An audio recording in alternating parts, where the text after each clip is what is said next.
સ્વાધ્યાય 2.2 એના આપણે 1 થી 8 દાખલા સુધી જોઈ લીધા. આજે આપણે 9મો દાખલો જોવાના છે અને આપણી રીત ચાલે છે યુવીની રીત. એટલે આ દાખલો કયો છે, યુવીની કઈ રીત છે એ આપણે જોઈશું. જે રકમ મોટી છે રીત યુવીની જ આવવાની, પણ કઈ રીતે દાખલો થશે, આર કઈ રીતે શોધાશે એ આપણે શીખવાનું છે. સૌપ્રથમ આપણે શું કરવાનું, જે આપણને આપેલું છે એ બધું લખી દે. શું આપેલું છે આપણને, એક્સ અને વાય. તો અહીંયા આપણે લખીએ એક્સ અને એ બાજુમાં લખીએ વાય. તો આ એક્સ લખી દઈએ પહેલાં 32,000 છે, પછી 29,000 છે, પછી 40,000 છે, પછી 36,000 છે. જેટલા બી આપેલા છે બધા લખી દેવાના. 30,000 અને 39,000. બાજુમાં આપેલું છે આપણને વાય, એટલે 120, 100, 250, 180, 110 અને 220. આટલી રકમ આપણને આપેલી છે જે આપણે લખી દીધી. હવે આપણને ઉપરની રકમનું કંઈ કામ નથી, એટલે આપણે ફક્ત રકમ લખી દીધી. હવે જોઈએ. હવે પહેલાં આપણે આને કહેવાય સિગ્મા એક્સ, જે આગળ પણ જોયું, અને બાજુની રકમ છે એને કહેવાય સિગ્મા વાય. સિગ્મા એક્સ એટલે આ રકમનો સરવાળો કરી દેવાનો. એટલે 32,000, 29,000, 40,000, 36,000, 30,000 ને 39,000. આ બધાનો આપણે સરવાળો કરીએ એટલે થાય 2,06,000. કેટલા થાય? 2,06,000. બાજુમાં છે વાય, એટલે કે વાયનો સરવાળો કરીએ એટલે સિગ્મા વાય કેટલા થાય તો એ જોઈ લઈએ. 120, 100, 250, 180, 110 અને 220. એનો સરવાળો થાય 980. નમસ્કાર વિદ્યાર્થી, આવી ગઈ છે આપણી એપ્લિકેશન એસએસ એજ્યુકેશન. આ એપ્લિકેશન ઇન્સ્ટોલ કરો. હવે થશે એકાઉન્ટ અને સ્ટેટનો દર દૂર. મળશે સંપૂર્ણ પાયાથી શિક્ષણ. બધા જ પ્રશ્નો, બધા જ સ્વાધ્યાય અને બોર્ડમાં પૂછાયેલા દાખલાનો સમાવેશ એક જ કોર્સમાં ફક્ત ₹499. તો કોર્સને પરચેસ કરી આ એપ્લિકેશનનો લાભ મેળવો. વધુ માહિતી માટે એસએસ એજ્યુકેશન એપ્લિકેશનને વિઝિટ કરી શકો છો. આપણને કઈ રીતનો ઉપયોગ થશે એ આપણને હવે ખબર પડશે એક્સ બાર અને વાય બાર શોધવાથી. એક્સ બાર એટલે સિગ્મા એક્સના છેદમાં એન અને વાય બાર એટલે સિગ્મા વાયના છેદમાં એન. હવે સિગ્મા એક્સ પણ છે એટલે કે 2,06,000 અને એન પણ આપણી પાસે છે. એન કેટલો છે તો 1, 2, 3, 4, 5 અને 6 એટલે ભાગ્યા 6. અને વાય બાર શોધવા માટે આપણી પાસે સિગ્મા વાય છે 980 અને એમાં પણ એન 6. તો આપણને એક્સ બાર મળશે કેટલો, 2,06,000 ભાગ્યા 6. એટલે આપણને એક્સ બાર મળશે 2,06,000 છે એટલે 34,333.33. આવું કંઈક આવશે. અને પછી 33 આવજા કરશે એટલે 33 લખીએ આપણે. અને 980 ભાગ્યા 6 કરીએ એટલે આપણને વાય બાર મળશે. એ આવશે 163 પોઈન્ટ, એમાં પણ 33 એવું આવશે. એટલે જ્યારે દાખલો આપણે ગણીએ અને જ્યારે આ જવાબ, આ બંને જવાબ આપણને પોઈન્ટમાં ન મળે ત્યારે આપણે એક્સ માઇનસ એક્સ બાર કરીએ. એટલે જો પોઈન્ટમાં ન આવે તો એક્સ માઇનસ એક્સ બાર, અને જો પોઈન્ટમાં આવે તો એક્સ વાય કરીએ અને યુવી કરીએ. આ બેમાંથી કોઈ એક કરીએ. પણ જો આ રકમ નાની હોય તો આપણે એક્સ વાય કરીએ અને આ રકમ મોટી હોય તો આપણે યુવી કરીએ. અત્યાર સુધી એ જોયું આપણે.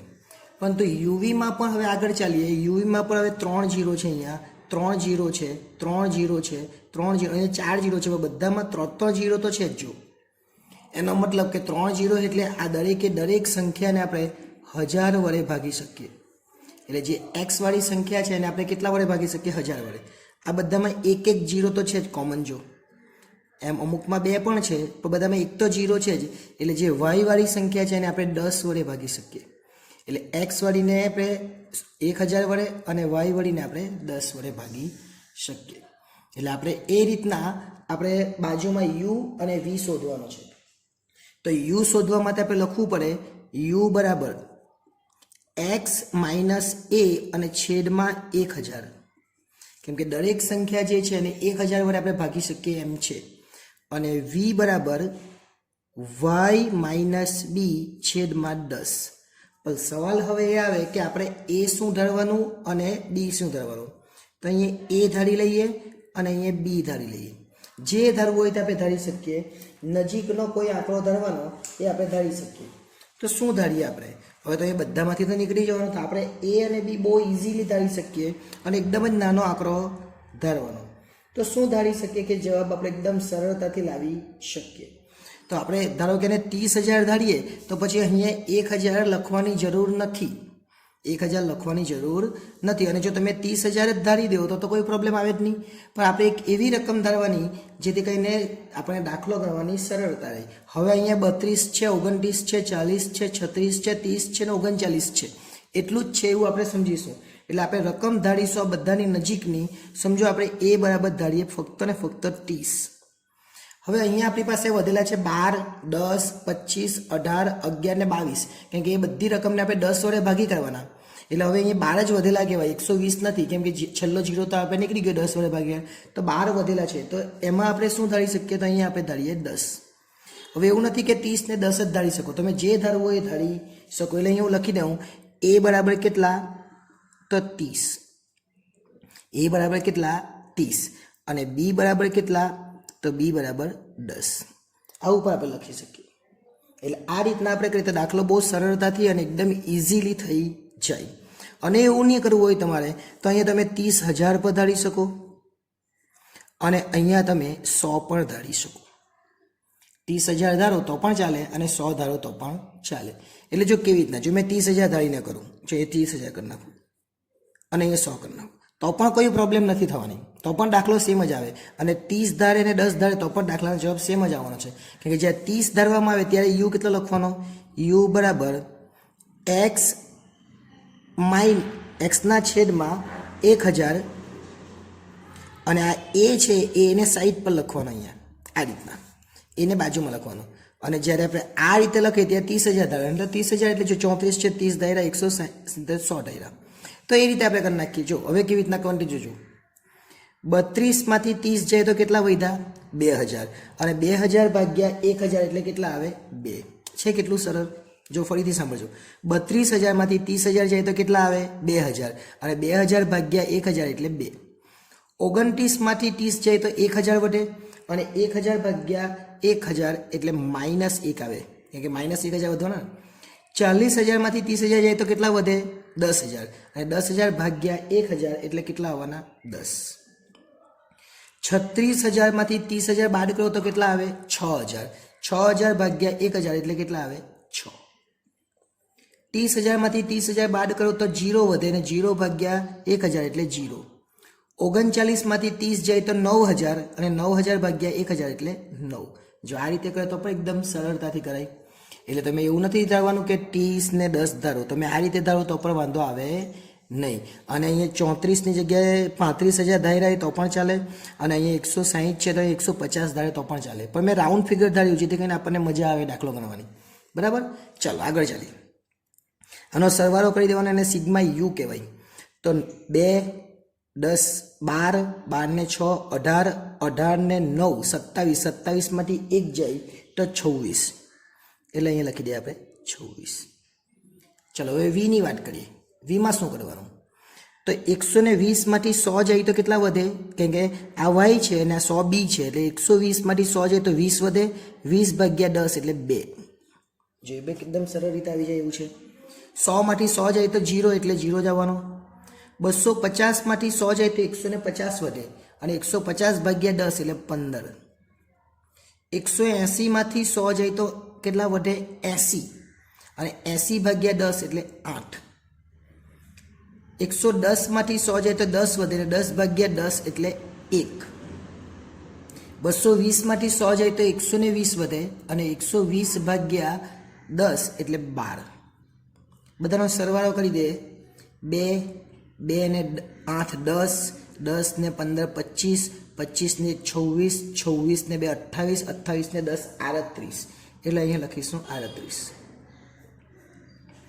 હવે આ બંનેનો ગુણાકાર એને કહેવાય યુવી. હવે જે આપણી રીત ચાલતી છે એ જ યુવી. બંને એકદમ ઇઝી. જો આ કેટલી મોટી રકમ હતી એને કેટલી નાની થઈ ગઈ. એટલે બહુ સરળતાથી આ દાખલા થઈ જાય એવું છે. 2 દુ 4, 1નો ગુણાકાર 0 સાથે એટલે 0, 10નો ગુણાકાર 15 સાથે એટલે 150, 8નો ગુણાકાર 6 સાથે એટલે 6 છંગ 48, 0નો ગુણાકાર 1 સાથે એટલે 0 અને 12નો ગુણાકાર 9 સાથે એટલે 12 નવા 108. આ બધાનો સરવાળો કરી દેવાનો. 4, 150, 48 ને 108 સરવાળો કરે એટલે થાય 310. હવે પહેલી સંખ્યાનો વર્ગ એટલે યુનો વર્ગ, બીજી સંખ્યાનો વર્ગ એટલે વીનો વર્ગ. આટલું થઈ જાય એટલે દાખલો પૂરો થઈ જવાનો છે. યુનો વર્ગ એટલે આ 2, 2નો વર્ગ 4, આ 2નો વર્ગ 4 સાથે જ લખતા રહીએ. 1નો વર્ગ 1, 0નો વર્ગ 0, ઓછાનો વર્ગ બી વત્તા જ થઈ જાય. 10નો વર્ગ 100, 15નો વર્ગ 225, 6નો વર્ગ 36, 8નો વર્ગ 48, 0નો વર્ગ 0, 1નો વર્ગ 1, 9નો વર્ગ 81, 12નો વર્ગ 144. જો કેટલું ઝડપથી થઈ જાય. હવે સરવાળો કરી દેવાનો. 4, 1, 100, 36, 0 ને 81 એટલે 222. એ જ રીતના 4, 0, 225, ત્યાર પછી 64. જો અહીંયા 8નો વર્ગમાંથી 48, આ 6નો વર્ગ 36, પણ 8નો વર્ગ તો 64 થાય ને. હા, 8નો માંથી ગુણાકાર થઈ ગયેલો એટલે 8નો વર્ગ 64 થાય. 1 અને છેલ્લે 144 એટલે 438. બસ આટલી વસ્તુ આપણે શોધી કાઢવાની. હવે દાખલો બહુ ઇઝીલી થઈ જાય. જે આપણે સૂત્ર વાપરતા હતા એને સૂત્ર આગળના જે બધા દાખલામાં વાપર્યું હોય. એટલે આર બરાબર આપણું સૂત્ર છે એન એક્સ વાયની જગ્યાએ યુવી અને સિગ્મા યુ અને સિગ્મા વી. છેદમાં 2 વર્ગમૂળ લખતા હતા. એક વર્ગમૂળમાં યુ વાળું પદ અને એક વર્ગમૂળમાં વી વાળું પદ. એટલે યુનો વર્ગ પછી પાછો સિગ્મા યુ ને આખાનો વર્ગ. બીજું વર્ગમૂળ લખવાનું, એમાં એન સિગ્મા વીનો વર્ગ અને બીજામાં સિગ્મા વી આખાનો વર્ગ. હવે એન કેટલા છે તો એન તો આપણે ગણેલા જ છે, અહીંયા 6 છે જ, તો અહીંયા આપણે લખી દઈએ 6. યુવી કેટલા છે તો યુવી આપણે ગુણાકાર કર્યો 310 એટલે અહીંયા 310 ગુણાકારમાં લખી દે. સિગ્મા યુ કેટલા છે તો સિગ્મા યુ 26 છે અહીંયા અને સિગ્મા વી 38 છે. એટલે 26 અને 38 બંને લખી દે. અહીંયા એકવાર લખી દે 26 અને બીજી વાર લખી દે 38. ઓકે, ચલો નીચે લખી દે એન કેટલા છે તો આપણે લખ્યા એ પ્રમાણે 6. સિગ્મા યુ સ્ક્વેર એટલે આ યુ છે, જોઈ આ યુનો વર્ગ આપણે કરેલો. યુ સ્ક્વેર 222 અને વી સ્ક્વેર 438 કરેલા આપણે, એટલે એ લખીએ 222. ત્યાર પછી સિગ્મા યુ એટલે આપણે 26 લખેલા, તો એ લખીશું 26નો વર્ગ. આ પહેલું વર્ગમૂળ પૂરું. બીજા વર્ગમૂળમાં આપણે જોયું વી સ્ક્વેર કેટલા જોયા 438, પણ એન 6 છે એટલે અહીંયા લખીએ 438. અને અહીંયા વી સ્ક્વેર છે તો અહીંયા સિગ્મા વી લખેલો છે, તો સિગ્મા વી કેટલા 38, તો 38નો વર્ગ આપણે લખીશું એટલે એ પણ દાખલો ઇઝી થઈ જાય. 38નો વર્ગ અને વર્ગમૂળ પૂરું. ઉપર ગુણાકાર કરીએ તો 310 ગુણ્યા 6 કરવાના. 310 ગુણ્યા 6 કરે એટલે 1860 થાય. 26 અને 38નો ગુણાકાર કરવાનો. 26 અને 38નો ગુણાકાર કરે એટલે 988 થાય. અને છેદમાં વર્ગમૂળમાં લખવાનું 222 ગુણ્યા 6. આ 222 ગુણ્યા 6 આપણે કરીએ એટલે 1332 થાય. એમાંથી 26નો વર્ગ એટલે 26 ગુણ્યા 26 કરીએ એટલે 676 થાય. એ બાદ કરવાના.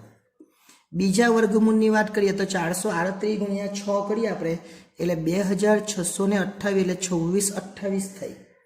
એમાંથી 38નો વર્ગ બાદ કરીએ એટલે 1444 એમાંથી બાદ કરવાના.